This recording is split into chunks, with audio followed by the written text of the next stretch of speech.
Alright guys, I wanted to talk about Cuphead. Cuphead was a new game that just came out. It's very similar to Mega Man. It's a 2D platformer game. It reminds me of the old school Mega Man games quite a bit.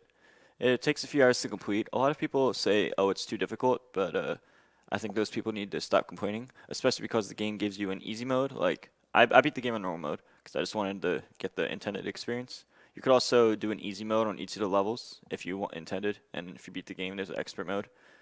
And then there's different scores for like you could get like a S rank, B rank, A rank, depending on like how many times you get a parry or how many times you get hit or how fast you do a level and all these different things and the coins in the level. So there's a bunch of little features for various audiences. If you're not that good, you can just do easy mode.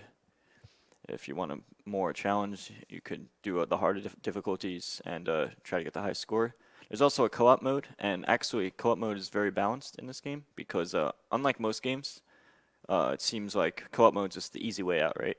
But in this game, it's actually more balanced because the enemies, it takes twice as long to kill the bosses, so it actually balances out in that way. And in some ways, it can be more difficult because your timing can be messed up, and stuff that homes in on one enemy can home in on the other guy. Me and Plup think that co-op mode is very balanced. So I played that game alone a bit, and then I played it with Plup and Wizzy. It's very fun. You can customize your controls, so there's actually something for everybody. And if you haven't played this game, the $20 value, in my opinion, makes it very worth it. So the game plays out where you have a dash or like an air dash, but you can like customize it to be different moves. Like I added the smoke bomb, so we basically have like a teleport from point A to point B instead of a dash. That's what I use the whole game.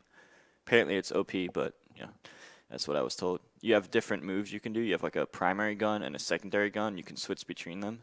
At the beginning of the game, you don't really need to switch, but when you get later in the game, you might sometimes want to use like maybe the spread for like an up close or like a charge shot, a roundabout for different areas. Like I've used all the guns. They each have different power, rate of fire. It's fairly balanced. Some people think the charge shot's the best, but I haven't played the game enough to really know what I think's the best or not.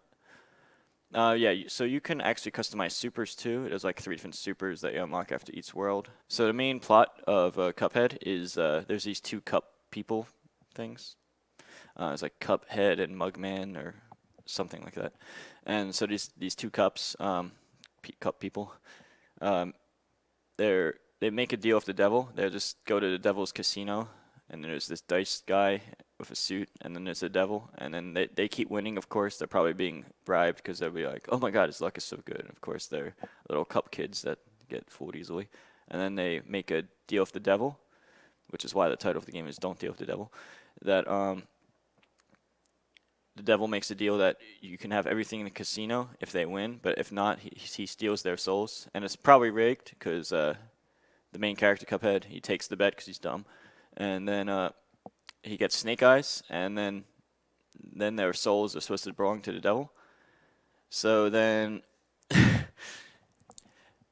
they beg for their lives. They're like, oh, please don't take our souls. And then they're like, well, maybe I could be bribed, but then you have to do all this work for me. And of course, they don't want their souls to be taken, so they're basically slaves to the devil, and you have to beat all these bosses and take their souls. You have to beat like probably 30 different levels or something like that, and beat all of these enemies and bosses to take their souls that the devil would normally have. But of course, then there's like little bit of plot and story that goes with it. But that's basically the main premise. And spoilers. But at the end of the game, you can choose to give your soul to the devil or fight him.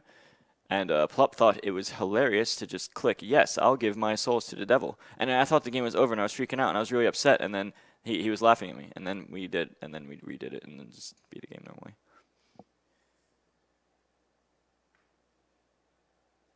Plup, you're not funny.